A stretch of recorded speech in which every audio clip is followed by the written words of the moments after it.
ప్రస్తావన లేదు రాజ్యాంగంలో మనకు క్యాబినెట్ అనే పదాన్ని వాడినాం కానీ ఈ క్యాబినెట్ అనే పదానికి అర్థం మంత్రి మండలి అని మాత్రమే ఉంటుంది. ఇప్పుడు మనం చెప్పేటటువంటి క్యాబినెట్ మంత్రులకు వాస్తవానికి క్యాబినెట్ కు తేడా ఉంటుంది. రాజ్యాంగంలో దీనికి సంబంధించినటువంటి ఎలాంటి ప్రస్తావన లేదు. అందువలన 1949లో డాక్టర్ జవహర్లాల్ నెహ్రూ ఈ గోపాలస్వామి అయ్యంగారి నేతృత్వంలో ఈ సంస్కరణలకు సంబంధించి ప్రభుత్వం యొక్క ఏర్పాటుకు సంబంధించిన పరిపాలనకు సంబంధించినటువంటి సంస్కరణల గురించి తగిన సూచనలు చేయడం కోసం ఈ కమిటీని ఏర్పాటు చేయడం గోపాలస్వామి అయ్యంగారి కమిటీ. ఈ కమిటీ యొక్క సూచనలు అనుసరించి ప్రపంచంలో పార్లమెంటరీ ప్రభుత్వ విధానాన్ని అనుసరించే దేశంలో మంత్రి మండలి ఎలా ఉంటుంది, బ్రిటన్ లో మనం ఏ దేశాన్ని అయితే ఈ ప్రభుత్వ విధానాన్ని తీసుకున్నామో ఆ దేశంలో ప్రభుత్వం యొక్క నిర్మాణం ఎలా ఉన్నది, ఈ విద్యాలన్నింటినీ గ్రహించిన తర్వాత గోపాలస్వామి అయ్యంగార్ గారికి ఇచ్చిన సూచనల ప్రకారం 3 రకాలైనటువంటి మంత్రులని ఏర్పాటు చేయడం జరిగింది. క్యాబినెట్ మంత్రులు, స్టేట్ మంత్రులు మరియు డిప్యూటీ మంత్రులు. అయితే 1978లో జనతా ప్రభుత్వం 44వ సవరణ ద్వారా మొదటిసారిగా భారత రాజ్యాంగంలో క్యాబినెట్ అనేటటువంటి పదాన్ని, అంటే క్యాబినెట్ మంత్రులు అనేటటువంటి పదాన్ని 352 అధికరణలో చేర్చడం జరిగింది. బహుశా 352 అధికరణ దేనికి సంబంధించింది, ఏ సందర్భంలో ఇది చేస్తున్నారనేది కూడా తెలుసు. దేశంలో జాతీయ అత్యవసర పరిస్థితిని విధించే సమయంలో కేంద్ర కేబినెట్ యొక్క లిఖితపూర్వకమైన సలహాను అనుసరించి రాష్ట్రపతి అత్యవసర పరిస్థితిని ప్రకటించాలి అనే అంశాన్ని చేర్చే సందర్భంలో క్యాబినెట్ అనేటటువంటి విధానాన్ని, క్యాబినెట్ అనేటటువంటి పదాన్ని రాజ్యాంగంలోని 352 అధికరణలో చేర్చడం. అంతకుముందు ఈ క్యాబినెట్ మంత్రులు అనే స్థాయి ర్యాంకు గురించి ఎలాంటి ప్రస్తావన లేదు. ఇకపోతే స్టేట్ మంత్రులు, డిప్యూటీ మంత్రుల గురించి కూడా ఎలాంటి ప్రస్తావన లేదు. అయితే ఇది పరిపాలనా సౌలభ్యం కోసం పరిపాలనా సంస్కరణల కమిటీ చేసిన సూచనలను అనుసరించి ఏర్పాటు చేయబడినటువంటి అంశం. జనరల్గా క్యాబినెట్ మంత్రులు, సహాయ మంత్రులు లేక డిప్యూటీ మంత్రులు. క్యాబినెట్ మంత్రులు అంటే ఆయా శాఖలకు సంబంధించిన అంశాలపైన అధిపతులుగా వ్యవహరిస్తారు. క్యాబినెట్ ర్యాంకుని ఎవరికి కల్పిస్తారంటే ప్రభుత్వంలో ఉన్నటువంటి వివిధ శాఖలలో ఏవైతే ప్రాధాన్యతను కలిగినటువంటి శాఖలు ఉన్నాయో ఆ ప్రాధాన్యతలు కలిగినటువంటి శాఖలకు క్యాబినెట్ ర్యాంకును కల్పిస్తారు. అది విదేశీ వ్యవహారాల శాఖ కావచ్చు, రక్షణ శాఖ కావచ్చు, ఆర్థిక శాఖ, వ్యవసాయ శాఖ, న్యాయ శాఖ, మానవ వనరుల శాఖ, ఇలా ఇంపార్టెంట్ అయినటువంటి శాఖలు ఏవైతే ఉన్నాయో వాటన్నిటికీ కూడా క్యాబినెట్ ర్యాంకును కల్పిస్తారు. ఫస్ట్ థింగ్, క్యాబినెట్ ర్యాంకును కల్పించినటువంటి మంత్రులందరూ కూడా ఆయా శాఖలకు అధిపతులుగా వ్యవహరిస్తారు. అంటే ప్రభుత్వం పరిపాలనకు సంబంధించిన విధానాల రూపకల్పనలోను పరిపాలనలో కూడా ప్రాధాన్యత వహించేటటువంటి మంత్రులే క్యాబినెట్ మంత్రులు. ప్రభుత్వ పరిపాలన విధానాల రూపకల్పనలో కానీ పరిపాలన నిర్వహణలో కానీ కీలక పాత్ర పోషించేటటువంటి మంత్రులు, కీలక శాఖలకు అధిపతులుగా వ్యవహరించేటటువంటి మంత్రులనే క్యాబినెట్ మంత్రులుగా పేర్కొంటాము. ఓకే, క్యాబినెట్ మంత్రులుగా పేర్కొంటాము. కీలకమైన శాఖలు, కీలకమైనటువంటి నిర్ణయాలు తీసుకునేటటువంటి సందర్భంలో ముఖ్యమైనటువంటి శాఖలకు అధిపతులుగా వీరు వ్యవహరిస్తారు. అధిపతులుగా వ్యవహరించేటటువంటి వారిని మనం ఏ మంత్రులు అంటున్నాము? క్యాబినెట్. సహాయ మంత్రులు అంటే ఇందులో రెండు రకాలు ఉన్నారు. ఒకటి స్వతంత్ర ప్రతిపత్తి కలిగిన వారు,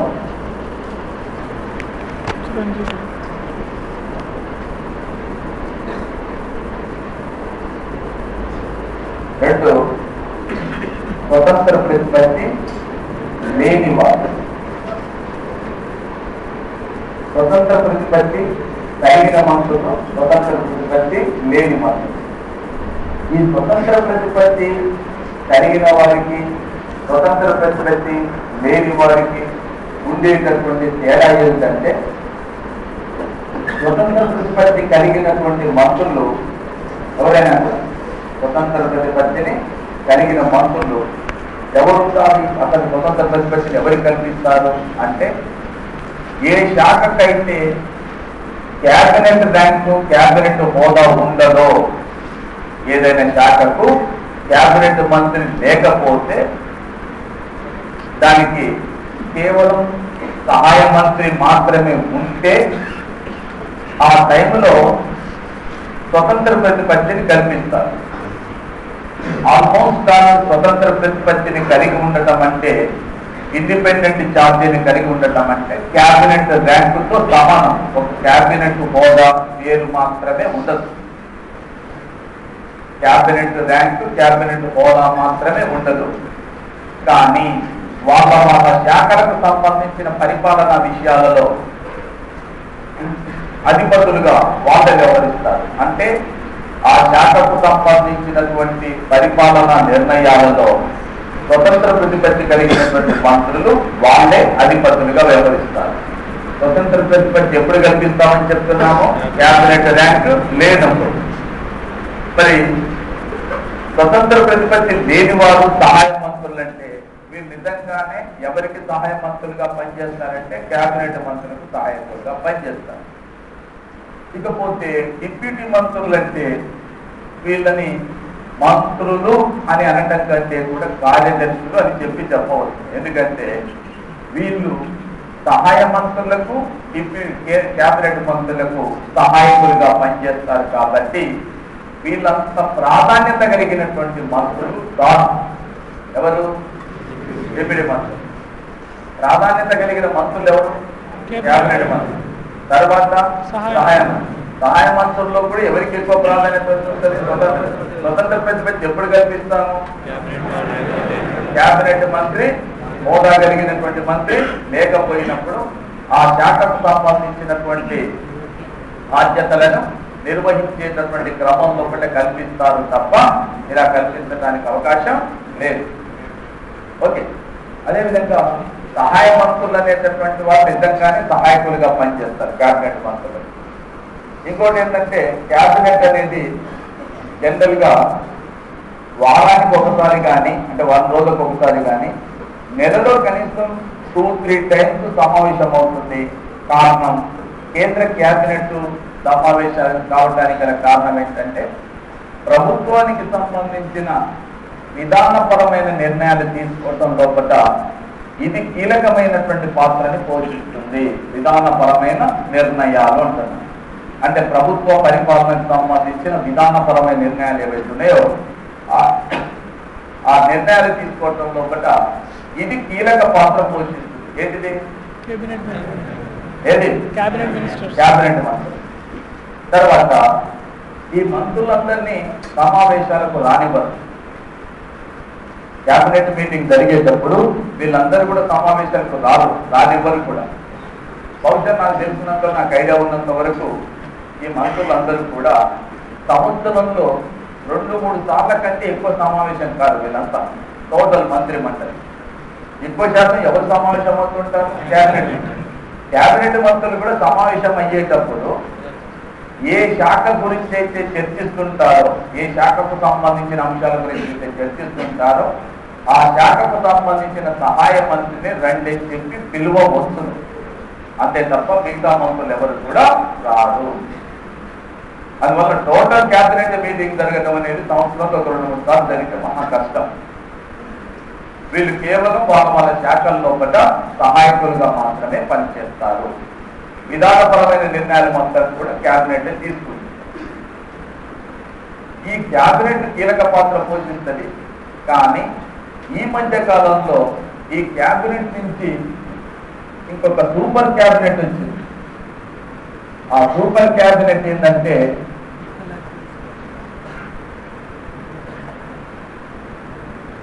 ఇది పిఏసి. పిఏసి అంటే పిఏసి అంటే అర్థమేంటి? క్యాబినెట్ నుంచి ఏర్పడేటటువంటి పొలిటికల్ అఫైర్స్ కమిటీ. క్యాబినెట్ నుంచి రాసుకోవాల్సిందే. క్యాబినెట్ నుండి ఏర్పడే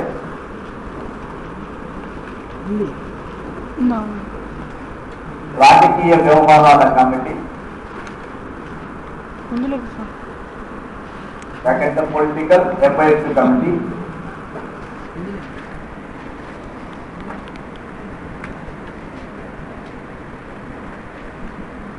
సూపర్ క్యాబినెట్ గా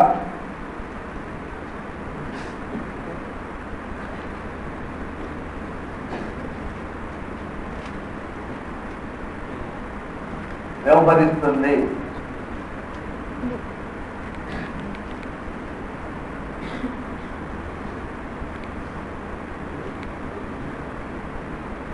ఏది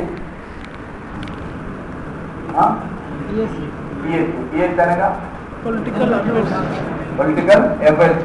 వాస్తవానికి మంత్రి మండలికి సంబంధించినటువంటి విషయాలలో నిర్ణయాలు తీసుకునేటప్పుడు ఈ పొలిటికల్ అఫైర్స్ కంటే కీలక పాత్ర పోతుంది, ఈవెన్ క్యాబినెట్ కంటే. ఇంకొక అంశం సమాంతర క్యాబినెట్. సమాంతర క్యాబినెట్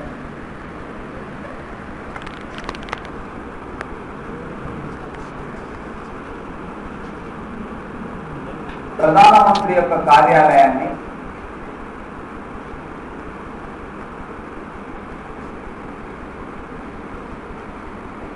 సమాంతర క్యాబినెట్ గా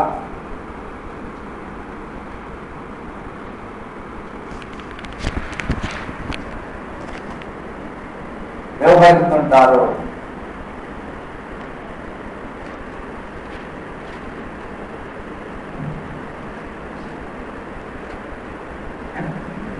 ప్రధానమంత్రి కార్యాలయాన్ని సమాంతర క్యాబినెట్ అనే పద్ధతిలో ఎందుకు వాడుతుంటామంటే, ప్రధానమంత్రి కార్యాలయంలో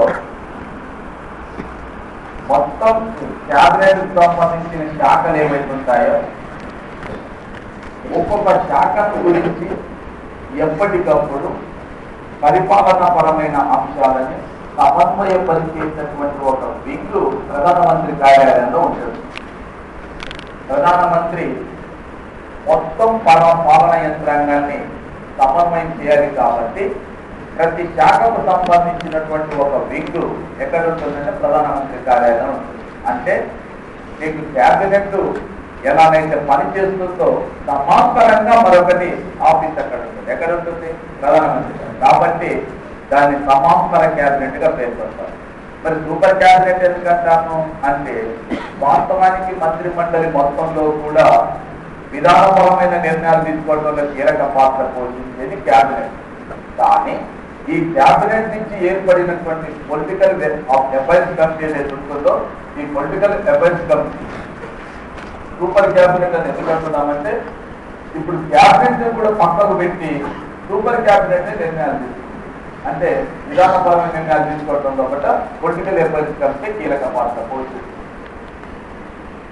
ముఖ్యమైన శాఖలు, ముఖ్యమైన వ్యక్తులకు మంత్రివర్గ శాఖలను కేటాయించేటప్పుడు క్యాబినెట్ మంత్రులు కేటాయించారు.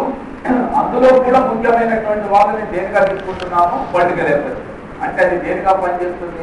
Super cabinet.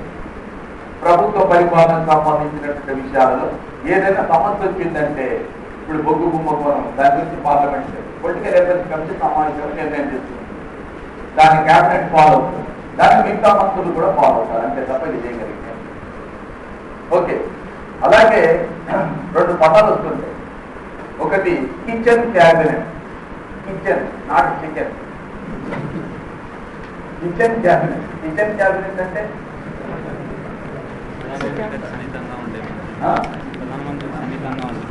మనం మనకు సన్నిహితమైనటువంటి బంధువులు మిత్రులు ఉన్నప్పుడు మనం ఎవరి ఒంటింట్లో కూడా వెళ్ళి మాట్లాడగలిగిన సాన్నిహిత్యం ఉంటుందో అదనమాట. అంటే ప్రధానమంత్రితోని అత్యంత సన్నిహితంగా ఉండి అత్యంత విశ్వాసపాత్రులుగా ఉండేటటువంటి కొద్ది మంది, ఇద్దరు కావచ్చు, ముగ్గురు కావచ్చు, నలుగురు కావచ్చు, అది కొద్ది మంది చేత ఏర్పడేటటువంటి దానికి ఇవన్నీ బయట చెప్పేది రాజ్యాంగంలో చట్టాలు ఎక్కడో సాధడితే నేనేం చెప్పలేదు. ఎందుకంటే ప్రపంచవ్యాప్తంగా కూడా భారతదేశంలో కూడా మీరు అప్పుడప్పుడు కాంగ్రెస్ కోర్ కమిటీ అంటున్నారు. అదేనమాట, అలాంటిదనమాట కోర్ కమిటీ అని చెప్పడం. అంటే ప్రభుత్వంలో కూడా అలా ఉన్నటువంటి ఒక ఇద్దరు లేక ముగ్గురు. ఇప్పుడు ప్రణబ్ ముఖర్జీ రాష్ట్రపతి కావడానికంటే ముందు కేంద్ర మంత్రిగా ఉన్నప్పుడు మన్మోహన్ సింగ్, ప్రణబ్ ముఖర్జీ, యాంటోనీ ప్లస్ చిదంబరం, ఈ ముగ్గురు నలుగురు వస్తే ఆజాద్, ఈ ముగ్గురు నలుగురు కలిసి ఏ అంశం పైన అయినా కూడా ఒక నిర్ణయం తీసుకున్న తర్వాత అమ్మగారికి చెప్పి ఆ నిర్ణయాన్ని అమలు పరిచే పరిస్థితి.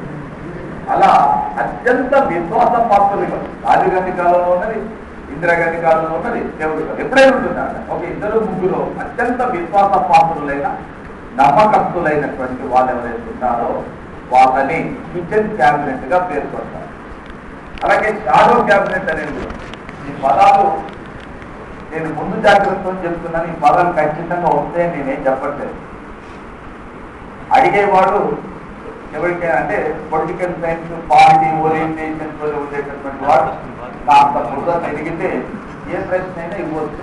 అలాంటి ఉద్దేశంతో మాత్రమే చెప్పబడుతుంది. ఆ రెండు ఇంపార్టెంట్, చాలా ఇంపార్టెంట్. ఏంటి మీరు రాసింది పొలిటికల్ ఎంపతి కమిటీ కానీ సమాంతర క్యాబినెట్ కానీ, దీంతో పాటు ఇంకొకటి కూడా వస్తుంది మీకు తర్వాత ఆర్థిక క్యాబినెట్ అని కూడా అంటున్నారు. అది తర్వాత వస్తుంది, ఇప్పుడు కాదు. వచ్చినప్పుడు నేను వివరిస్తాను. ప్రణాళిక సంఘం, ఫైనాన్స్ కమిషన్ వచ్చినప్పుడు నేను మీకు వివరిస్తాను. Shadow cabinet. షాడో క్యాబినెట్ అంటే ఇక మీకు ఎప్పుడైనా ఈ షాడో నీడ మంత్రివర్గం అనేది మన దేశంలో లేదు. ఇది బ్రిటన్లో చాలా కాలం అమలు పరిచిన పద్ధతి. బ్రిటన్లో రెండే పార్టీలు ఉంటాయి, ఒకటి లేబర్ పార్టీ, రెండు కన్జర్వేటివ్ పార్టీ. అయితే లేబర్ పార్టీ అధికారంలో ఉంటేనేమో వాళ్ళకి మెజార్టీ వచ్చి వాళ్ళ ప్రభుత్వాన్ని ఏర్పాటు చేస్తే, మన దగ్గర లోక్సభలో ఎన్నికల్లో ఎవరికి మెజార్టీ వస్తే వాళ్ళు ప్రభుత్వాన్ని ఏర్పాటు చేస్తారు. బ్రిటన్లో హౌస్ ఆఫ్ కామన్స్ జరిగే ఎన్నికల్లో ఎవరికి మెజార్టీ వస్తే వాళ్ళు ప్రభుత్వాన్ని ఏర్పాటు చేస్తారు, అధికారంలోకి వస్తారు. వాళ్ళ అధికారంలోకి వచ్చిన తర్వాత అంటే ఒక పార్టీ అధికారంలోకి వస్తే మరొక పార్టీ ఎక్కడ ఉంటుంది? ప్రతిపక్షంలో ఉంటుంది. ఈ ప్రతిపక్షంలో ఉన్న వాళ్ళు కూడా ఏం చేస్తారంటే, అధికారంలోకి వచ్చిన వాడేమో అధికారికంగా ప్రభుత్వాన్ని ప్రమాణ స్వీకారం చేసి పదవి బాధ్యత నిర్వహించి ప్రభుత్వ అధికార పగ్గాలు చేపడతారు. ఈ ప్రతిపక్షంలో ఉన్న వాళ్ళు ఏం చేస్తారంటే అనధికారికంగా ఆ ప్రభుత్వాన్ని అంటే ఏర్పడిన ప్రభుత్వాన్ని నీడలా వెంటాడటం కోసం ఏర్పాటు చేసే ప్రభుత్వం. నీడలా వెంటాడటం అంటే బలంకల్ నీడల వెంటాడుతున్నారు. ప్రభుత్వ విధానాలని ఎప్పటికప్పుడు పరిశీలి చేస్తూ ప్రభుత్వ విధానంలో ఉండేటటువంటి లోపాలని ఎత్తి చూపుతూ తాము ప్రభుత్వంలో అధికారంలో ఉన్నట్లయితే వాళ్ళకంటే ఇంకా బెటర్ గా ఎలా చేసే వాళ్ళమో తెలిపేయడం కోసం అనుసరించేటటువంటి ప్రభుత్వాన్ని నీడ ప్రభుత్వం షాడో క్యాబినెట్ అంటారు. మెజార్టీ ఇచ్చిన వాళ్ళు అధికారంలోకి వస్తారు. అధికారంలోకి వచ్చిన వాడు పరిపాలన చేస్తారు. పరిపాలన చేయాలంటే వాళ్ళ విధానాలు రూపొందించి అమలు పరుస్తారు. అమలు పరిచేటప్పుడు ఈ ప్రతిపక్షం వాళ్ళు ఏం చేస్తారంటే, ఇప్పుడు ప్రధానమంత్రి ఒకడు ఉన్నారు. ప్రధానమంత్రి ఉంటే ప్రధాన ప్రతిపక్ష నాయకుడు ప్రధానమంత్రి యొక్క విధానాలను, పరిపాలన విధానాలను, నిర్ణయాలను నీడలా వెంటాడుతుంది.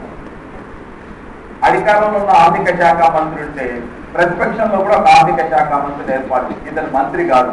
కానీ ఆ అధికారంలో ఉండేటటువంటి ఆర్థిక మంత్రి యొక్క విధానాలు, అతడు ప్రవేశపెట్టేటటువంటి విధానాలు, బడ్జెట్, అన్ని విషయాలను కూడా నీడలా వెంటాడుతూ అందులో ఉన్న లోపాలను ఎత్తి చూపుతూ తానే ఆర్థిక శాఖ మంత్రినైతే ఏం చేసేవాడినో ప్రత్యామ్నాయ విధానాన్ని ప్రజలకు తెలియజేస్తుంటారు. అలాంటి దానిని షాడో క్యాబినెట్ గా పేర్కొంటాం. భారతదేశంలో కూడా 2004లో మన్మోహన్ సింగ్ మొదటిసారి ప్రధానమంత్రి అయిన తర్వాత ఆనాటి ప్రతిపక్ష నాయకుడైనటువంటి ఎల్కే అద్వానీ మేము బ్రిటన్లో మాదిరిగా షాడో క్యాబినెట్ ఏర్పాటు చేస్తామని చెప్పినారు, కానీ వాస్తవంలో దాన్ని అమలు పరచలేదు. ఇవన్నీ బయట చెప్పబడేటటువంటి అంశం. ఓకే, అయితే ఈ మంత్రులు ఎవరైతే ఉన్నారో ఈ మంత్రుల్లో ముఖ్యంగా గోపాలస్వామి అయ్యంగారు కమిటీ చేసిన సూచనలందరూ ఏర్పాటు చేసింది. ఇది పరిపాలనాపరమైన కార్యనిర్వాహక పరమైన ఏర్పాటు తప్ప దీని గురించి రాజ్యాంగంలో ప్రస్తావించలేదు. కాకపోతే క్యాబినెట్ అనే పదాన్ని మాత్రం 1978లో 44 రాజ్యాంగ సవరణ ద్వారా 352 అధికారులు చేర్చడం జరిగింది. క్యాబినెట్ మంత్రులు ఉన్న మంత్రుల కంటే కూడా ప్రధానమైనటువంటి వారు. ఎందుకంటే ముఖ్యమైన శాఖలకు వీరు అధిపతులుగా ఉంటారు. ఈ శాఖాపరమైన విషయాలలో వీళ్ళే విధానపరమైన నిర్ణయాలు తీసుకుంటారు. అదేవిధంగా ప్రభుత్వ విధానాల రూపకల్పనలో కూడా వీళ్ళు కీలక పాత్ర పోషిస్తారు. కానీ కాలగతిలో పిఏసీ అది ఇప్పుడు కీలకమైనటువంటి పాత్రని పోషిస్తుంది. జనరల్ గా వీళ్ళందరికీ కూడా పార్లమెంట్ సభ్యులు కాబట్టి వీళ్ళందరికీ కూడా జీతం 1,40,40,000 వస్తాయి జనరల్ గా పార్లమెంట్ సభ్యులుగా. దీంతో పాటు అదనంగా ఒక ప్రధానమంత్రికి 16,000, అదేవిధంగా క్యాబినెట్ మంత్రులకు ఒక 10,000, సహాయ మంత్రులకు ఒక 7,000, అదేవిధంగా డిప్యూటీ మంత్రులకు ఒక 5,000 మధ్యంగా చెల్లిస్తారు. మధ్యం అది జీతంగా, జీతం ఆల్రెడీ వస్తుంది అంటున్నాం. అయితే ఇది కూడా ఎందుకు తీసుకుంటారు వీళ్ళంటే అసలు వీళ్ళు చేసే ఖర్చుకు వీళ్ళ జీతాలకు అక్కడ ఇచ్చే టిప్పు కూడా తెలుసుకోండి. ఎందుకంటే మీరు ఎస్ఎన్ కృష్ణ, నేను విదేశాంగ శాఖ మంత్రిగా పనిచేసినటువంటి ఎస్ఎన్ కృష్ణ, ఆయన నివాస భవన వసతి లేదని చెప్పి, మంత్రికి కల్పించాల్సినటువంటి వసతి లేదని చెప్పి ఢిల్లీలో ఒక స్టార్ హోటల్లో ఉంటే, ఆయన శశి థరూర్ వీళ్ళంతా మంత్రులుగా స్టార్ హోటల్లో ఉంటే ప్రతి నెలకు కూడా ప్రభుత్వం చెల్లించేటటువంటి రెంటు, ప్రతి నెల ప్రభుత్వం చెల్లించేటటువంటి రెంటు, ఒక్కొక్కరి హౌస్ సంబంధించిన రెంటు 1,70,000, 1,60,000, 1,40,000 రెంట్. నేను చెప్పేది సార్వజనికంలో ఉన్నప్పుడు దానికి చెల్లించాల్సిన రెంట్ చెల్లించాల్సిన పరిస్థితి. దేశం మొత్తం మీద తీవ్ర విమర్శలు ఎప్పుడైతే వచ్చినాయో అప్పుడు ఆ బంగళాలు ఖాళీ చేపించి, అక్కడి నుంచి ఖాళీ చేపించి మామూలుగా ప్రభుత్వం యొక్క రిపేర్స్ పేరు మీద, వాటి పేరు మీద ఉన్నప్పుడు వీళ్ళు చెల్లించారు. ఇప్పుడు ముఖ్యమంత్రికి నెలసరి వేతనం ఎంత ఉంటుంది? భారీ ఎత్తున ఉండదు. ముఖ్యమంత్రికి చెల్లించేటప్పుడు అదనపు బడ్జెట్ మాత్రమే ఉంటుంది. అది నెలకు మీరు బడ్జెట్ వేరు, జీతం వేరు. జీతం అనేటటువంటి దేని ద్వారా వస్తుంది? ఎమ్మెల్యేగా వస్తుంది. కానీ బడ్జెట్ చెల్లించేటప్పుడు యాక్చువల్గా యాజ్ ఆన్ టుడే ఆయనకు 10,000 చెల్లిస్తారు యాక్చువల్గా. కానీ ఎంత చెల్లిస్తున్నారు అంటే ఒక్కొక్క ముఖ్యమంత్రి పర్ మంత్ వారి యొక్క ఖర్చు 18 లక్షలు, 20 లక్షలు వస్తుంది. ఎన్టీ రామారావు ముఖ్యమంత్రిగా ఉన్నప్పుడు నేను ₹1 జీతం తీసుకుంటాను. ₹1 జీతం, అంతకంటే ఎక్కువ. ఎందుకు ₹1 జీతం అనేటటువంటి అంశం వచ్చింది అని అంటే, నేను ప్రజల సేవ అంటే ఎట్లుంటుంది. ఎన్టీ రామారావుకు నెల నాడు ఆయన ఇంటికి సంబంధించిన కరెంటు బిల్లు వచ్చింది. ఎంత వచ్చింది? 1,64,000 బిల్లు వచ్చింది. ఫోన్ బిల్లు వచ్చింది 2,12,000 బిల్లు వచ్చింది. ఇది ఎవరు చెల్లించాలి? ప్రభుత్వం చెల్లించాలి. మరి అంత శాలరీ మొత్తం వదిలేసుకున్నామని ₹1 ఎందుకు తీసుకున్నామంటే, ఆ ₹1 తీసుకుని ఎక్విటెన్స్ మీద సంతకం పెడితేనే ఈ 1,70,000 ఇది మొత్తం వదిలిపెట్టుకుని ₹1 ఎందుకు తీసుకుంటున్నామంటే, ఆ ₹1 తీసుకునేటప్పుడు ఎక్విటెన్స్ మీద సంతకం పెట్టి తీసుకుంటేనే ఇది చెల్లించాలి, లేకపోతే చెల్లించాలి.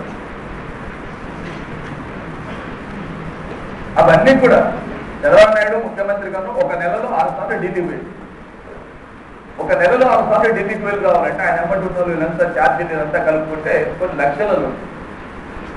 మరి ఎవరు చెల్లిస్తారు? అది ప్రభుత్వం చెల్లిస్తారు. మంత్రులుగా ఉండేటటువంటి వాళ్ళు చూసే అవి ఇవి కాదు. ఆయనకి ఇచ్చే 5,000 కోసం మంత్రి పదవి కోసం, 10,000 కోసం మంత్రి పదవి కోసం, ఇవన్నీ కూడా ప్రభుత్వమే భరిస్తుంది. దానికోసం ఇలా వెంపడాలి మొత్తం. రైట్. తర్వాత ఈ మంత్రి మండలి జనరల్ గా అంటే ఒక మంత్రి మండలి ఉండేటటువంటి ఈ మంత్రి మండలి పనిచేసేటటువంటి సూత్రాన్ని ఏ సూత్రం అంటాము? కమిటీ బాధ్యత సూత్రం. ఇది మీకు ఇంపార్టెంట్ అయినటువంటి అంశం. నేను మీకు వివరించాల్సినటువంటి అంశం, కాన్సెప్ట్ సంపాదించినటువంటి అంశం. చాలాసార్లు మనం చెప్తుంటాం సమిష్టి బాధ్యత సూత్రంపై ఆధారపడి పనిచేస్తుందని. అసలు సమిష్టి బాధ్యత సూత్రం అనేది ఎక్కడ ఇమిడి ఉన్నది? పార్లమెంటరీ తరహా ప్రభుత్వం సమిష్టి బాధ్యత సూత్రంపై ఆధారపడి పనిచేస్తుంది. అందువలన పార్లమెంటరీ ప్రభుత్వంలో ఒక సూట్ ఏంటంటే to due are think work together. To due are think work together. ఈదిన కలిసే ఈదాలి, మునిగిన కలిసే మునిగాలి. అది పార్లమెంటరీ తరహా ప్రభుత్వ సూత్రంలో ఉండేటటువంటి సమిష్టి బాధ్యత సూత్రంలో అంతర్గతంగా ఇమిడి ఉన్న ఈదిన కలిసే ఈదాలి, మునిగిన కలిసే మునిగాలి. ఎలా అంటే నేను మీకు ఒక విషయం, ఒక మంత్రి ఏదైనా ఒక మంత్రి లోక్సభలో ప్రవేశపెట్టిన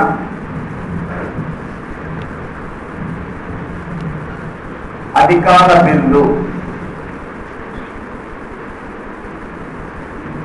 వీగిపోయినప్పుడు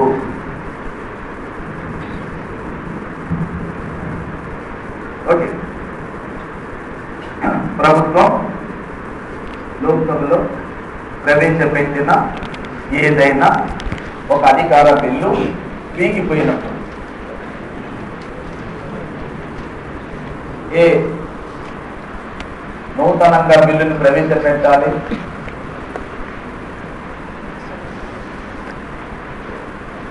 అంటే కొత్త బిల్లుని ప్రవేశపెట్టాలి, బి మంత్రి రాజీనామా చేయాలి,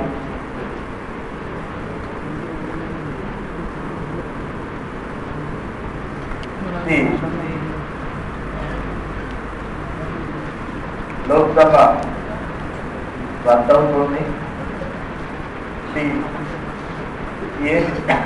ఏది కాదు.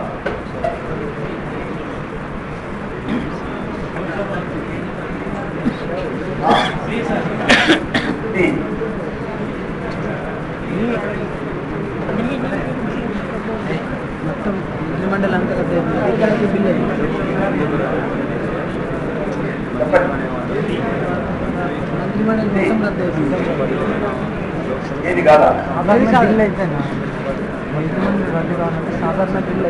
ఏది కాదు? అధికారిక బిల్లు ఏదైనా ఒకటి కాబట్టి ఏది కాదు? చెప్పండి. ఏది కాదన్న వాళ్ళు ఉన్నారు. డి అన్నారు. డి ఎందుకు కరెక్ట్ చెప్పు?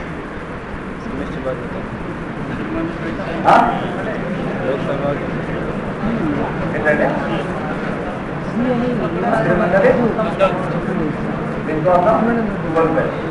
కాబట్టి ఉద్యోగాలు చేయాలి.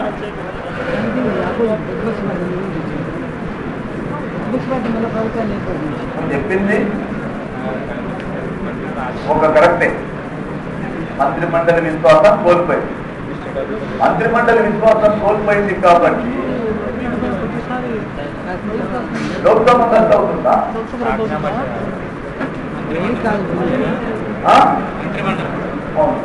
మరి దానికోసం చెప్పు, అది కరెక్ట్ అని చెప్పు. ఏది కాదు ఎందుకు కాదంటే మంత్రిమండలి రద్దు అవుతుంది, లోక్సభ రద్దు కాదు. ఒకరి ఏది కాదనుకుంటా మంత్రిమండలి రద్దు అని ఉందనుకో, ఇది కరెక్టే.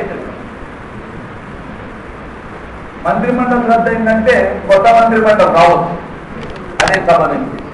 లోక్సభ తప్పనిసరిగా రాజీనామా చేయాల్సినటువంటి అవసరం లేదు. వాస్తవానికి అధికారంలో ఉన్న ఒక మంత్రి ప్రవేశపెట్టిన ఏ బిల్లు అయినా సరే లోక్సభలో ఓడిపోతే మంత్రిమండలి రద్దు అవుతుంది. మంత్రిమండలి రాజీనామా చేయాలి.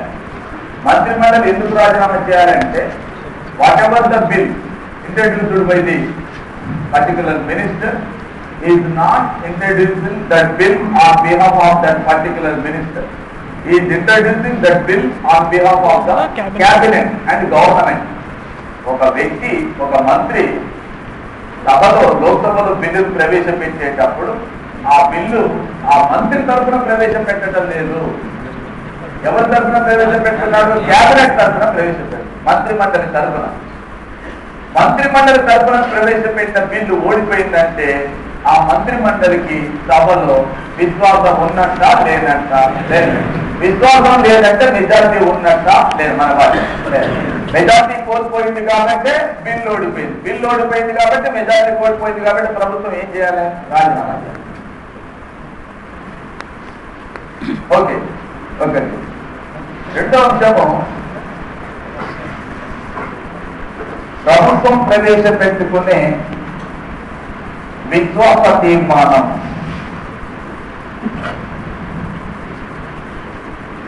వీగిపోయినప్పుడు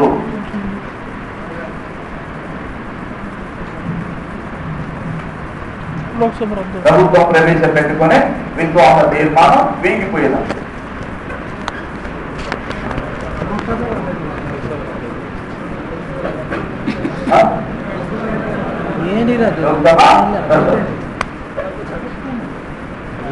ప్రభుత్వం అయినా 1990లో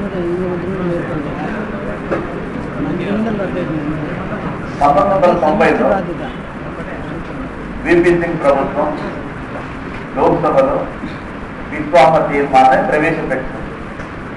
విశ్వాస తీర్మానం ఓడిపోయినప్పుడు లోక్సభ రద్దు చేసేదా విపి సింగ్ ప్రభుత్వం రాజీనామా చేసింది. విపి సింగ్ ప్రభుత్వం రాజీనామా చేసింది. విపి సింగ్ ప్రభుత్వం రాజీనామా చేసిన తర్వాతనే చంద్రశేఖర్ ప్రభుత్వం వచ్చింది.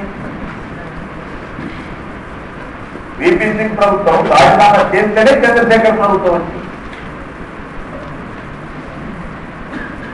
అలాగే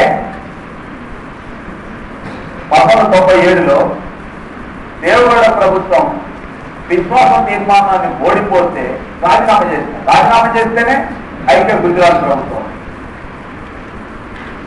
పడిపోతే లోక్సభని తప్పనిసరిగా రద్దు చేయవలసిన అవసరం లేదు. ఇప్పుడు రద్దు చేస్తాము. అదే సభ నుంచి అంటే ఒక ప్రభుత్వం పడిపోయింది కాబట్టి ఆ ప్రభుత్వం స్థానంలో కొత్త ప్రభుత్వం ఏర్పడే స్థితి లేకపోయినప్పుడు ఎవరు కూడా ప్రభుత్వాన్ని ఏర్పాటు చేయడానికి ముందుకు రాకపోయినప్పుడు అప్పుడు రద్దు చేస్తాం. అదే అధికారంలో ఉన్న ప్రభుత్వము లోక్సభలో విశ్వాస తీర్మానాన్ని ప్రవేశపెట్టి అది ఓడిపోతే ఆ ప్రభుత్వం రాజీనామా చేయాలి. ఆ ప్రభుత్వం రాజీనామా చేసిన తర్వాత మరొక ప్రభుత్వం, ఎందుకంటే ఆ సభ పదవీ కాలం ఇంకా మిగిలి ఉంది, లోక్సభ పదవీ కాలం ఇంకా మిగిలి ఉన్నప్పుడు ఆ ప్రభుత్వం పడిపోతే లోక్సభ రద్దు చేయాల్సిన అవసరం లేదు. ఎప్పుడు రద్దు చేస్తాము? ఇంకో కొత్త ప్రభుత్వం రానప్పుడు రద్దు చేస్తాం. ఇంకో ప్రభుత్వం ఏర్పాటు కానప్పుడు రద్దు చేస్తాం. ఇంకో ప్రభుత్వం ప్రమాణ స్వీకారం చేయడానికి ముందుకు రాకపోయినప్పుడు రద్దు చేస్తారు తప్ప వెంటనే లోక్సభ రద్దు చేయాలి. ఇంకొకటి ఏంటంటే లోక్సభ రద్దు అనేది మీకు ఎప్పుడు వస్తుంది? మంత్రిమండలి రద్దు అయ్యి కొత్త ప్రభుత్వం రాకపోతే అప్పుడు రద్దు చేయాలి లోక్సభ. అందువల్ల ఫస్ట్ అయితే మార్పు ఏంటిది? లోక్సభ రద్ద, మంత్రిమండలి రద్ద. కాబట్టి ప్రభుత్వం ప్రవేశపెట్టుకున్నటువంటి విశ్వాస తీర్మానం లోక్సభలో ఓడిపోతే మంత్రిమండలి రాజీనామా చేయాల్సి వస్తుంది. 3, రాష్ట్రపతి ప్రసంగానికి ధన్యవాదాలు తెలిపే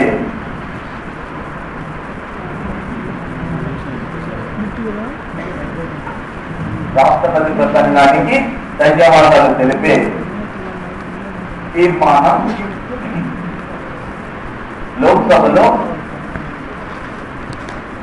వీగిపోతే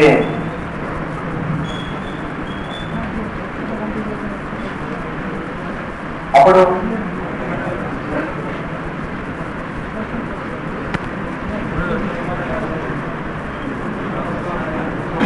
వినండి, ప్రతి సంవత్సరం పార్లమెంటు మొదటి సమావేశాన్ని జరపడానికంటే ముందు భారత రాష్ట్రపతి పార్లమెంటు ఉభయ సభల సంయుక్త సమావేశాన్ని ఉద్దేశించి పార్లమెంటు సెంట్రల్ హాల్లో కూర్చోబెట్టి మాట్లాడతారు. ఎవరు? రాష్ట్రపతి. ఈ రాష్ట్రపతి చేసేటటువంటి ప్రసంగ పాఠం, ఆ చదివే ప్రసంగ పాఠం ఏదైతుందో దాన్ని కేంద్ర మంత్రి మండలి తయారు చేస్తారు. కేంద్ర మంత్రి మండలి తయారు చేసే దీంట్లో ఏం రాస్తారు అంటే వాళ్ళ ప్రభుత్వం సాధించిన విజయాలు, చేపట్టిన కార్యక్రమాలు, చేపట్టబోయే పనులు, వాళ్ళ ప్రభుత్వానికి సంబంధించిన అన్ని అంశాల గురించి కూడా పాజిటివ్గా రాస్తారు.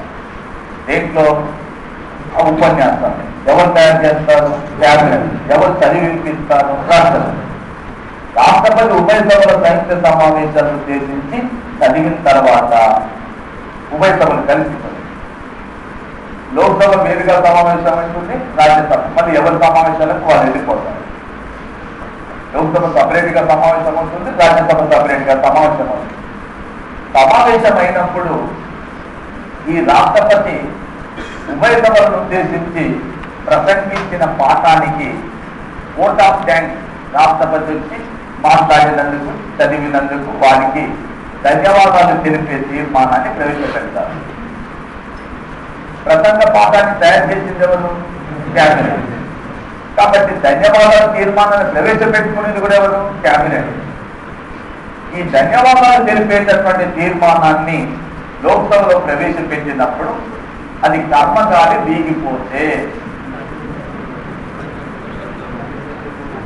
అది కర్మగాలి వీగిపోతే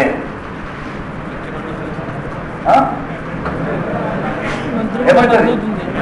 అంటే మంత్రి మండలి రాజీనామా చేయాల్సి ఉంటుంది. ఎందుకు మంత్రి మండలి రాజీనామా చేయాల్సి ఉంటుంది? ప్రసంగ పాఠాన్ని తయారు చేసింది ఎవరు? క్యాబినెట్. దాంట్లో ఏం రాస్తున్నారు? ప్రభుత్వ పాలనకు సంబంధించిన అంశాలు, ప్రభుత్వ పరిపాలనకు సంబంధించినటువంటి అంశాలు రాసుకొని రాష్ట్రపతి చదివిన తర్వాత లోక్సభలో దానికి ఓట్ ఆఫ్ థ్యాంక్స్ చెప్పే తీర్మానం వీగిపోయిందంటే ఆ ప్రభుత్వం ప్రవేశపెట్టిన విధానాలకు, ఆ ప్రభుత్వ పరిపాలన పట్ల సభలో విశ్వాసం ఉండటం మూలంగా ఓడిపోయిందా, విశ్వాసాన్ని కోల్పోతుంది? విశ్వాసాన్ని కోల్పోతుంది. నువ్వు చదివిన ప్రసంగానికి నాకు విశ్వాసం లేదంటే నీ ప్రభుత్వం మీద నాకు విశ్వాసం లేదు. ప్రభుత్వం మీద విశ్వాసం లేనప్పుడు ప్రభుత్వం ఏం చేయాల్సి వస్తుంది? రాజీనామా. నెక్స్ట్, ప్రతిపక్షం ప్రవేశపెట్టిన అనధికార బిల్లు, దీన్ని అనధికార బిల్లు అంటాం, దీన్ని ప్రైవేట్ బిల్ అని కూడా అంటాం. ప్రైవేట్ బిల్ అన్నా అనధికార బిల్ అన్నా కూడా ఒకటే. ఓకే, ఎవరు ప్రవేశపెట్టిన బిల్లు? ఎక్కడ? లోక్సభ. ఏ సభలో? లోక్సభ. ఈ బిల్లు ఒకవేళ నెగ్గింది అనుకోండి, లోక్సభలో నెగ్గితే నెగ్గితే మంత్రి మండలి. ఎందుకని?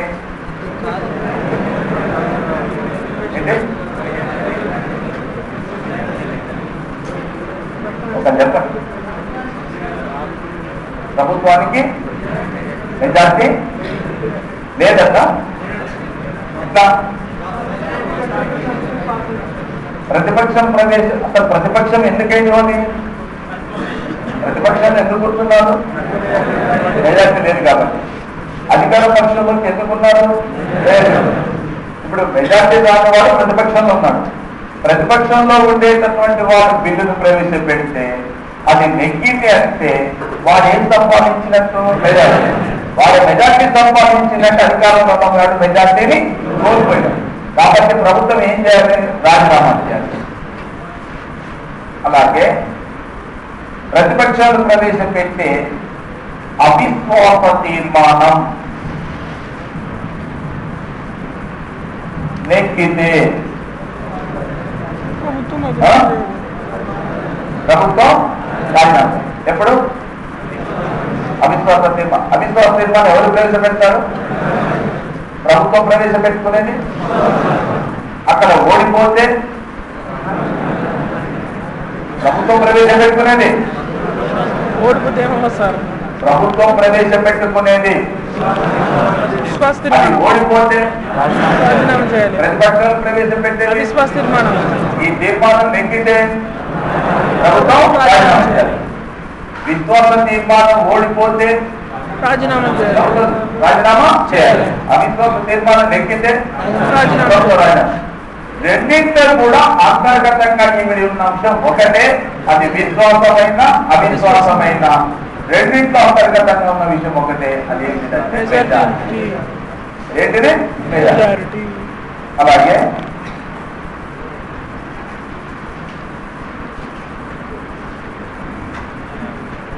కోప తీర్మానం నెగ్గితే కోప తీర్మానం నెగ్గింది. కోప తీర్మానం ఎవరు ప్రవేశపెడతారు?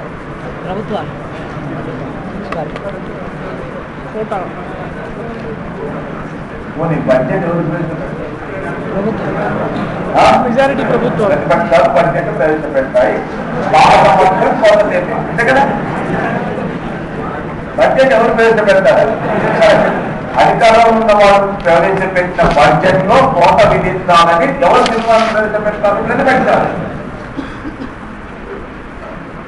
ఈ బడ్జెట్ కేటాయింపులు జరిపేటప్పుడు అధికారంలో ఉన్న వాళ్ళు ఏం చేస్తారంటే తమ ప్రభుత్వ విధానము, తమ ప్రాధాన్యత, పరిపాలనా విధానము వీటిని ఆధారం చేసుకొని బడ్జెట్ కేటాయింపులు చేస్తుంటారు. దేనికి ప్రాధాన్యతనిస్తారో ఆ ప్రాధాన్యతను అనుసరించి, ఆ ప్రభుత్వ పాలనా విధానాన్ని అనుసరించి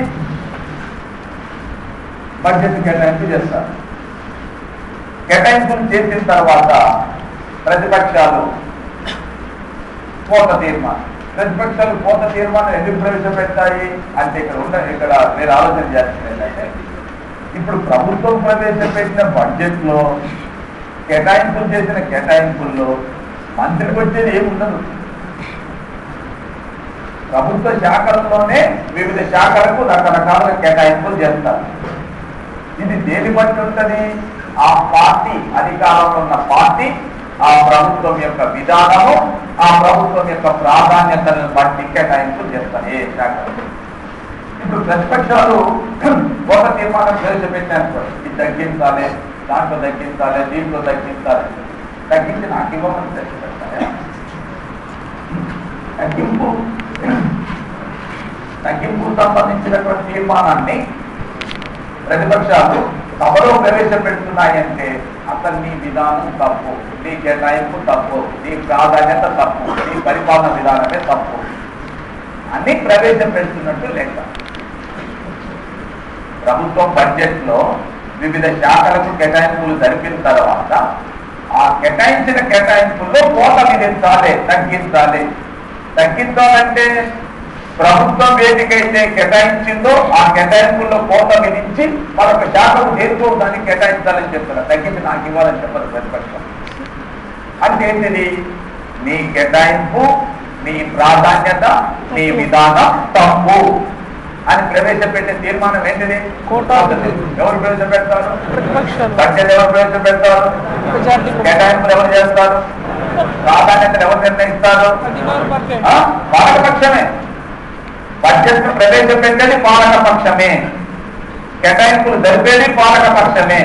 ప్రభుత్వ విధాన రూపకల్పన చేసేది పాలకపక్షమే, ప్రాధాన్యత నిర్ణయించేది కూడా పాలకపక్షమే. ఇవన్నీ నిర్ణయించేది పాలకపక్షమే. పాలకపక్షం చేసినటువంటి ఈ నిర్ణయం తప్పు అని ప్రతిపక్షాలు ప్రవేశపెట్టే తీర్మానమే కోట తీర్మానం. అంటే ఈ కోట తీర్మానం నెగ్గిందంటే లోక్సభలో ప్రభుత్వం యొక్క విధానం తప్పని తేలుతుందా, ఒప్పని తేలుతుందా? తప్పని తేలిందంటే ఆ ప్రభుత్వానికి విశ్వాసం ఉంటే తప్పని తేలుతుందా, విశ్వాసం కోల్పోతుంది. కాబట్టి ఆ ప్రభుత్వం ఏం చేయాల్సి. ఇక చివరి అంశం ఏంటంటే ప్రధానమంత్రి పదవి ఖాళీ అయితే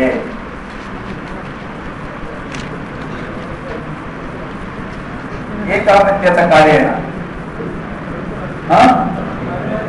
మంత్రిమండలి ఏమవుతుంది? మంత్రిమండలి మొత్తం రద్దు. అంటే మీకు సమిష్టి బాధ్యతా సూత్రంలో ఇమిడి ఉన్న అంశాలు ఈ 7 అంశాలు. అయితే నేను మీకు ఎందుకు కొన్ని అంశాలలో బాగా శ్రద్ధ చదువుతున్నానంటే ఇలా అడిగేటప్పుడు నేను ఫస్ట్ మీకు ఆప్షన్స్ ఇచ్చినాను కదా, అది అడుగుతుంటాను. అలా అడుగుతుంటారు ప్రశ్న.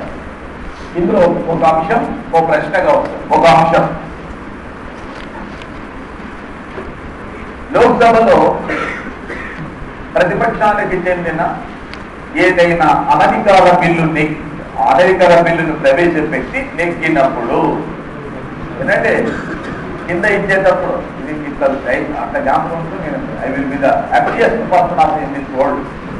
నేనంతా జ్ఞాపకం ఉంటుంటే ఎగ్జామ్ అప్పుడు నేను చాలా ఫస్ట్ అందరికంటే ఈ ప్రపంచం నాకు నేను బాగా ఎగ్జామ్ రాసిందని చెప్పినప్పుడు ఓ 10 కోట్లు తీసుకొచ్చి మీ ఇంట్లో పెడుతున్నాం కారణకు నాకు అంత ఆనందం కాదు. కానీ నేను బాగా రాసిందంటే నాకు 1000 ఏనుగుల బలం బాగా రాసి నాకు చాలా సంతోషం అలా రాస్తే.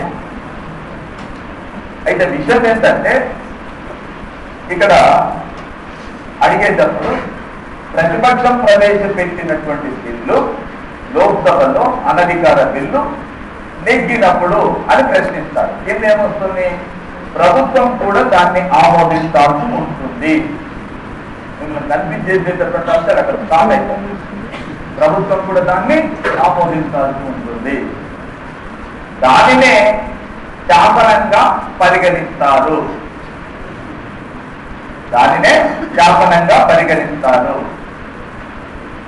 ప్రభుత్వం దానిని తిరిగి బిల్లుగా ప్రవేశపెట్టాల్సి ఉంటుంది. పైవేదికలో లేక మంత్రిమండలి రద్దు అవుతుందని ఏదో ఉంటుంది. పైవేవి కావాలి వస్తుంది, లేకపోతే మంత్రిమండలి రద్దు అవుతుంది.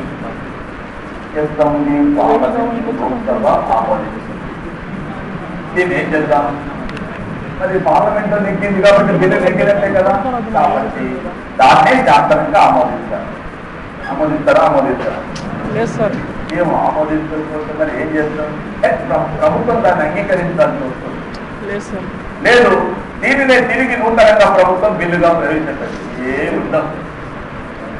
కేవలం నేను అందుకని అంటున్నాను, నేను క్లాసులో ఇప్పటికిప్పుడు ఆలోచన చేసి మీకు ఈ ఆప్షన్ చేస్తున్నామంటే ఎగ్జామ్ లో ఇచ్చేటటువంటి కూడా ఇంకా కనిపించే అంశాలు ఇస్తాడు. కానీ ఏది వచ్చినా కూడా నేను ఇందాకన్నది అందుకొస్తున్నాను, ఇలాంటి ఏ అంశాలు వచ్చినా కూడా ప్రైవేటు బిల్లు నెగ్గింది అంటే ప్రభుత్వం మెజార్టీని కోల్పోయిందంటే మెజార్టీని కోల్పోయింది కాబట్టి ప్రభుత్వం రాజీనామా చేయాలి, అంతేగా. అందుకని దాని మీద పక్క నిలబడి ఉండాలి అని చెప్పి దాంట్లో నువ్వు దాంట్లో చాలా కనిపించే అంశాలు ఉంటాయి. ఇప్పుడు నేను చెప్పిన దాంట్లోనే మీకు అంటే ఇంకా మాకు పాఠాలు చెప్పిన పెద్ద మంత్రులు పేపర్ తయారు చేస్తాను కాబట్టి ఇంకా కనిపించే అంశాలు ఉంటాయి. మరి ఇదే కరెక్ట్. పార్టీలో క్వశ్చన్స్ ఆన్సర్ పెట్టేటప్పుడు సమస్య ఇక్కడే తప్పండి. నీకు ఆన్సర్తో అన్ని కరెక్టే ఉంటాయి. అవును కదా. ఇప్పుడు ప్రభుత్వం దాన్ని ఆమోదించాల్సి వస్తుంది కదా, మెజార్టీ సభ్యులు అంగీకరిస్తున్నారు కాబట్టి అది కరెక్టే. రెండోది ఏంటి? తిరిగి ప్రభుత్వం అంగీకరించి కొత్త బిల్లులు మళ్ళీ దాని మీద ప్రవేశపెడతారు. అదే శాసనంగా ఉంటుంది. ఇలాంటివన్నీ కరెక్ట్ అనిపిస్తుంది. కరెక్ట్ ఏది కాదు. ఆ టైంలో ప్రభుత్వం తన మెజార్టీని విశ్వాసాన్ని కోల్పోయింది కాబట్టి ప్రభుత్వం తప్పనిసరిగా రాజీ. అలా ఒకటించి ఇలాంటి అంశాలు ఇస్తారు. నీకు ఇక్కడ నీకు ఏంటంటే వీటన్నింటి సారాంశం కూడా ఒకటే. ఏముంది, ఎక్కడ ఉంటున్నది? సమిష్టి బాధ్యత. వీటన్నిటి సారాంశం ఒకటే. మీరు కరెక్ట్ గా ఆలోచన చేయండి. ఈ మొదటి 3 బిల్లులు, తర్వాత వచ్చినటువంటి ఈ తర్వాత వచ్చిన 3 బిల్లులు మీరు ఒక్కసారి ఆలోచన చేస్తే, మొదటి బిల్లులు 3 బిల్లులు ఎవరు ప్రవేశపెట్టారు? ప్రభుత్వం. తర్వాత ఉన్న 3 బిల్లులు మొదటి 3 బిల్లులు ఓడిపోయింది అంటే ప్రభుత్వం సభలో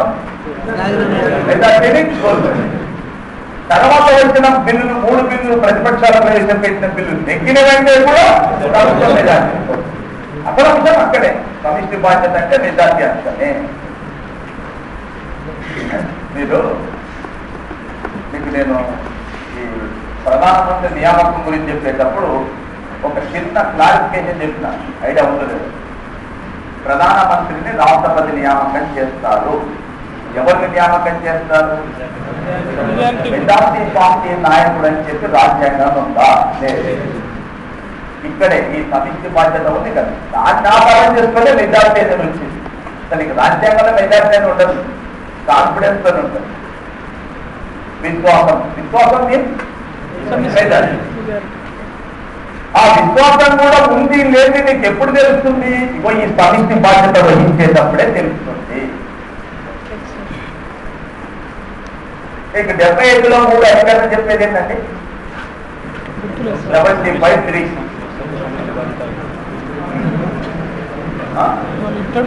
కేంద్ర మంత్రి మండలి పార్లమెంట్ లోని దిగువ సభ అయిన లోక్సభకు సమిష్టి వారు. ఇప్పుడు చెప్పిన సమిష్టి బాధ్యత మొత్తంలో కూడా చేసేది ఏంటిది? ఏంటిదో చెప్పండి. ఇప్పుడు చెప్పిన 6 అంశాలు ఉన్నాయండి.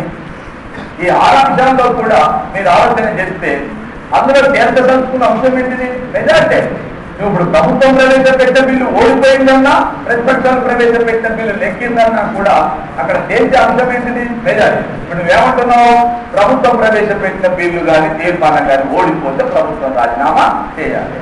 ప్రతిపక్షాలు ప్రవేశపెట్టినటువంటి బిల్లు నెక్కితే ప్రభుత్వం రాజీనామా చేయాలి. అంటే ఇక్కడ నెక్కినా చేయాలి. అక్కడ రెండింటి సారాంశం ఏంటంటే మెజార్టీ. ఇప్పుడు ప్రతిపక్షాలు ప్రవేశపెట్టిన బిల్లు నెగ్గినే అంటే దాని అర్థం ఏంటిది? అధికారంలో ఉన్నవాడు తన మెజార్టీని ఉన్నట్టు కోల్పోయింది. పోనీ అధికారంలో ఉన్నవాడు ప్రవేశపెట్టిన బిల్లు ఓడిపోయిందంటే కూడా దాని అర్థం ఏంటిది? వాడు మెజార్టీని ఏమంటారు? సమిష్టి బాధ్యత. మీరు తెలుగు అకాడమీ గ్రూపులో కూడా మెజార్టీ పార్టీ నాయకుడు నియమించారు. రాజ్యాంగం లేదు, మెజార్టీ పార్టీ అనే పదవే లేదు. కానీ మెజార్టీ పార్టీ నాయకుడు, మెజార్టీ పార్టీ అనేటటువంటి అంశాన్ని నువ్వు ఎలా తీసుకున్నావంటే ఇగో ఈ సమిష్టి బాధ్యత సూత్రాన్ని ఆధారంగా సమిష్టి బాధ్యత సూత్రం మొత్తం దేని చుట్టూ తిరుగుతుందంటే మెజార్టీ చుట్టే. అందుకని అన్నది ఏంటంటే పార్లమెంటు తరహా ప్రభుత్వంలో మంత్రి మండలి సమిష్టి బాధ్యత సూత్రంపై ఆధారపడి పనిచేసేటప్పుడు ఈదినా కలిసే ఈదాలే, మునిగినా కలిసే. ఇదే సమిష్టి బాధ్యత. ఇక ప్రధానమంత్రి అంటే మీకు ఇంత ముందు చెప్పినట్టు పార్లమెంటరీ తరహా ప్రభుత్వం యొక్క జీవన్ మరణాలలో ఎవరు కీలక పాత్ర పోషిస్తారు? ప్రధానమంత్రి నియమించిన తర్వాతనే రాష్ట్రపతి వారి సలహాలు అనుసరించి మంత్రులు వస్తారు. ఏ కారణం చేతనైనా ప్రధానమంత్రి రాజీనామా చేసినా, చనిపోయినా మంత్రి మండలి మొత్తం అంటే రావడానికి కారకుడు ప్రధానమంత్రి, పనిచేసేటప్పుడు ప్రధానమంత్రి, పడిపోయేటప్పుడు కూడా ప్రధానమంత్రి. ఓకే, ఇది పార్లమెంటరీ తరహా ప్రభుత్వానికి సంబంధించిన సమిష్టి బాధ్యత. నేను ఇంతసేపు ఎందుకు వర్ణించినానంటే మళ్ళీ కూడా చెప్తున్నాను, ఇదే సూత్రం ఇదే అంశం రాష్ట్ర ప్రభుత్వానికి కూడా వర్తిస్తుంది. ఎందుకని? భారతదేశంలో రాష్ట్రాలలో ఏ తరహా ప్రభుత్వం? భారతదేశంలో రాష్ట్రాలలో ఏ తరహా ప్రభుత్వం?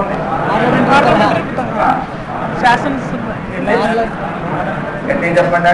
పార్లమెంటరీ అదే మాట చెప్పండి అంటారు. పార్లమెంటరీ తరహా ప్రభుత్వం ఏ సూత్రం? రాముగా చెప్పేటందుకు చాలా కష్టం. ఏం అవునో కాదు, ఎవరైనా ఏంటి అనుకుంది.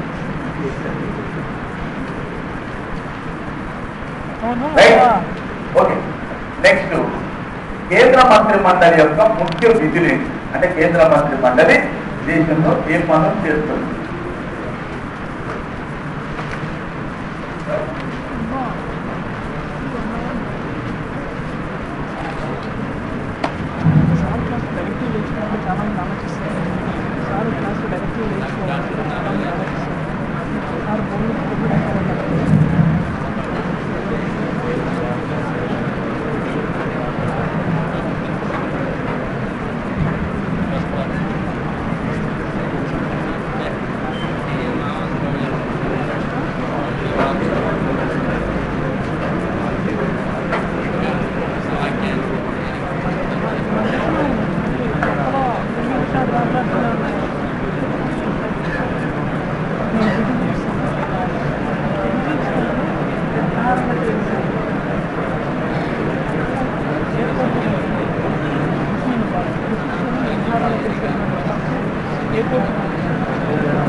కేంద్ర మంత్రి మండలి దేశ పరిపాలన నిర్వహణలో అత్యంత కీలక పాత్రను పోషిస్తుంది. ఈ కీలక పాత్రను పోషించేటటువంటి మంత్రి మండలి నిర్వర్తించేటటువంటి ముఖ్యమైన విధులు చట్టాలను అమలు చేయడం. మనకు భారత పార్లమెంటు దేశ పరిపాలన నిర్వహణ కోసం రూపొందించేటటువంటి చట్టాలు ఏవైతే శాసనాలు ఏవైతే వాటన్నిటిని కూడా అమలు పరచాల్సినటువంటి బాధ్యత ఎవరిపైన ఉంటుందంటే కేంద్ర మంత్రి మండలి పైన ఉంటుంది. కేంద్ర మంత్రి మండలి ప్రభుత్వంలో ఉన్నటువంటి వివిధ శాఖలకు సంబంధించిన అధికారులు అనధికారుల యొక్క సహాయ సహకారాలతోని మంత్రి మండలి దేశ పరిపాలనకు సంబంధించిన విషయాలను అమలు పరుస్తూ దేశ పరిపాలన నిర్వహిస్తుంది. దేశ పరిపాలన అనేది కేంద్ర మంత్రి మండలి తన ఇష్టం వచ్చినట్టుగా చేయదు. భారత పార్లమెంట్ ఏ చట్టాలు చేస్తుందో ఆ చట్టాలను అమలు పరచడం కోసమే చేస్తుంది.